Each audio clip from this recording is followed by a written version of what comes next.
প্রিয় দর্শক, আপনাদের সবাইকে সাদর আমন্ত্রণ জানাচ্ছি মিল্ক ভিটার ঝটপট ইফতারে। সঙ্গে আছি আমি রাহেমা সুলতানা রিতা। আশা করি আপনারা ভালো আছেন। আমরা প্রতিদিন আপনাদের হেলদি এবং ঝটপট ইফতার তৈরি করে দেখাচ্ছি। আশা করি আপনাদের ভালো লাগছে। আজকে আপনাদের জন্য রেখেছি বিফ তেহারি। তেহারি তো আমরা অনেকেই খাই, বানাই, কিনে খাই, নানানভাবে খাই, কিন্তু আজকের তেহারিটা আমি একটু অন্যরকমভাবে করছি। দেখুন, এটা আমার স্টাইলে করা। সবচেয়ে বড় জিনিস যে ঝটপট হবে। আমি রান্নাটাকে চেষ্টা করি যেটাকে কত সিম্পল ওয়েতে করা যায় এবং অল্প উপকরণ ব্যবহার করে আমরা রান্না করতে পারি, সেটাই হলো আমার এখানে একটা চ্যালেঞ্জ। এবং আমি মনে করি আপনার কাছেও সেটা চ্যালেঞ্জ। অনেক উপকরণ দিলাম কিন্তু খাবারটা টেস্টি হলো না, তাহলে তো হবে না। আমি এখানে গরুর মাংস নিয়েছি আর এখানে নিয়েছি পোলার চাল, আর তার সাথে মশলার মধ্যে আদা, রসুন, পেঁয়াজ, বেরেস্তা, গরম মশলা পাউডার, কাঁচামরিচ, তেজপাতা, ঘি এবং টক দই। এইটা হলো আমি মিল্ক ভিটার টক দই আর মিল্ক ভিটার ঘি ব্যবহার করছি। আপনারা বাড়িতে যখন রান্না করবেন একটু আগেই মাংসটাকে 1 ঘন্টা আগে টক দই দিয়ে মাখিয়ে নেবেন, তাহলে দেখা যায় স্বাদও বাড়ে এবং পাশাপাশি মাংসটা খুব দ্রুত সেদ্ধ হয়ে যায়। খাবারে আমরা যত দই, দুধ এগুলো ব্যবহার করব তত কিন্তু খাবারের পুষ্টিমান বেড়ে যাবে, বিশেষ করে দই। এবার আমি মশলাটা কষিয়ে নেব, ভুনে নেব। এইটাও আমি যেটা রান্না করব, দিয়ে দিচ্ছি মিল্ক ভিটা ঘি।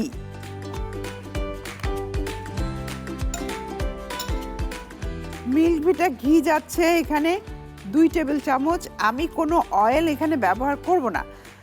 আপনারা যদি চান তেলও ব্যবহার করতে পারেন, তবে ঘি দিয়ে রান্নার স্বাদটাই হয় আলাদা।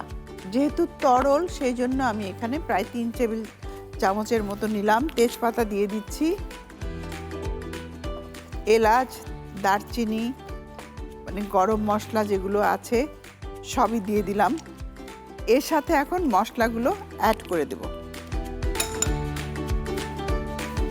তবে তার আগে প্রথমে আমি পেঁয়াজটাকে একটু ভেজে নেব।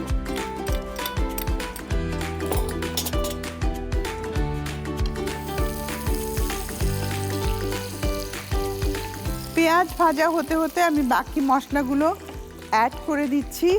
আদা পেস্ট 1 টেবিল চামচ, রসুন পেস্ট আধা চা চামচ, পেঁয়াজ পেস্ট 1 টেবিল চামচ,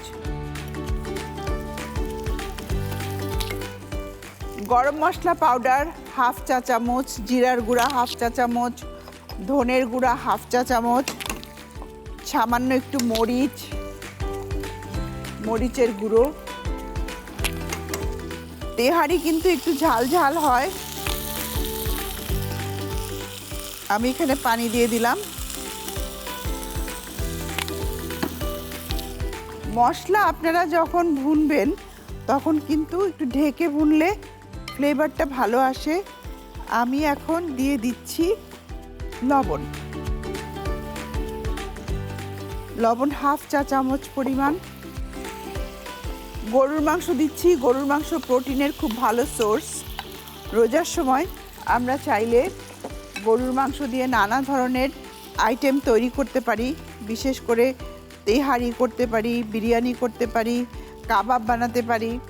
মাংসতেও যদি চর্বিটা ফেলে আমরা ব্যবহার করি তাহলে কোনো প্রবলেম নেই। এটা আয়রনের ভালো সোর্স আছে। মাংসটা খুব ভালো করে যখন সেদ্ধ হয়ে আসবে, মানে আধা সেদ্ধ, তখন আমি এর মধ্যে চালটা দিয়ে দিব। প্রিয় দর্শক, নিয়ে নিচ্ছি ছোট্ট একটা মিল্ক ভিটার ঝটপট ইফতার থেকে ব্রেক। আমাদের সঙ্গেই থাকুন।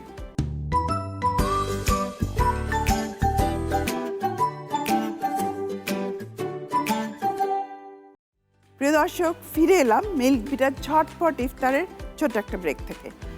চলছে আমাদের তেহারি রান্না। এখানে মাংস অলরেডি কিন্তু আধা হয়ে গেছে। আমি এখন চালটা দিয়ে দেব। চালটা দিয়ে ঢেকে দেব। এখানে আমি বেশ কিছুক্ষণ আগেই 1 ঘন্টা আগে পোলার চাল ভিজিয়ে রেখেছিলাম, চালটা দিয়ে দিচ্ছি।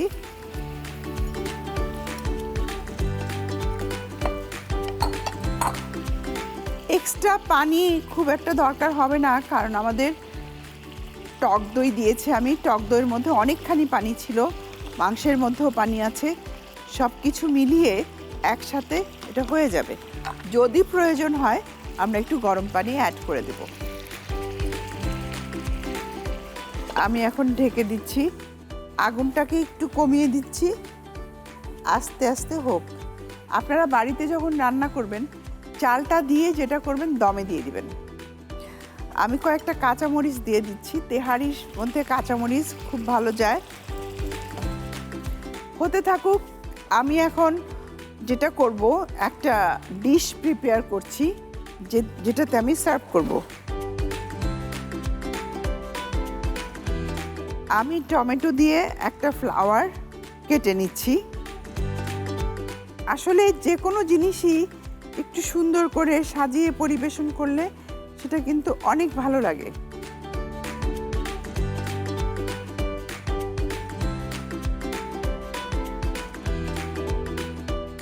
আমি একটা ফুল তৈরি করে রাখলাম, কিছু পুদিনা পাতা এখানে অ্যাড করে দিচ্ছি ডেকোরেশনের জন্য, যেটার মধ্যে আমি সার্ভ করব। আসলে সাজানোটা খুব ইম্পর্টেন্ট, এবং হাতের কাছে যা আছে তাই দিয়েই যদি সাজানো যায় সেটা অনেক ভালো লাগে। এবার আমি দেখছি আমার তেহারির কি অবস্থা।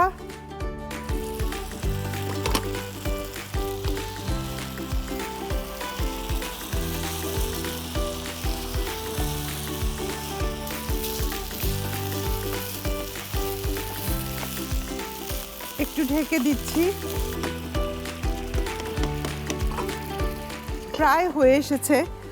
আপনারা যখন বাড়িতে রান্না করবেন তখন একটা তাওয়ার মধ্যে দিয়ে দিবেন। আসলে দেখতে দেখতে আমাদের কিন্তু অনেকগুলো রোজা আমরা পার করে দিলাম। আমরা এই মিল্ক ভিটা ঝটপট ইফতারে আপনাদের নানা রকমের জুস, সুইট, ডেজার্ট অনেক কিছু চেষ্টা করেছি দেখানোর জন্য। আপনাদের চেনা রেসিপিগুলোকেই আমরা একটু ঝটপট যেন তৈরি করতে পারেন তারই একটা গাইডলাইন দেওয়ার চেষ্টা করেছি। এদিকে আমার তেহারি প্রায় হয়েই এসেছে, হয়ে গেছে। আমি এখন পরিবেশন করে দিচ্ছি। তেহারি হয়ে গেছে, সুন্দর একটা কালার এসছে।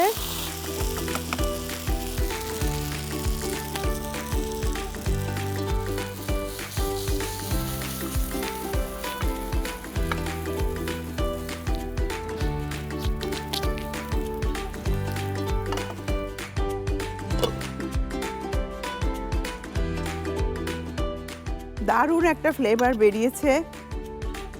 এবারে আমি উপরে একটু বেরেস্তা ছিটিয়ে দিচ্ছি, একটু বেরেস্তা দিয়ে দিলাম। তেহারির কালারটা কিন্তু দারুণ এসেছে। তেহারিটা এরকমই রং হয়, খুব একটা হলুদ কিন্তু হয় না, কারণ আমরা তেহারিতে হলুদ দেই না। প্রিয় দর্শক, তৈরি হয়ে গেল আমাদের ইফতারির জন্য বিফ তেহারি। আপনারা চাইলে ঈদের দিনও তৈরি করতে পারেন। আমাদের কিন্তু রোজার শেষ পর্যায়ে আমরা চলে এসেছি। এই সময় এই ধরনের খাবারগুলো খেতে বেশ ভালো লাগে, মনে হয় যেন একটু ভিন্ন ফ্লেভার আমরা পাচ্ছি। আমরা মিল্ক ভিটার ঝটপট ইফতারে চেষ্টা করছি আপনাদের ঝটপট, পুষ্টিকর এবং মজাদার খাবার তৈরি করে দেখানোর জন্য। আশা করি ভালো লাগছে। আমাদের সঙ্গেই থাকুন, RTV সঙ্গে থাকুন।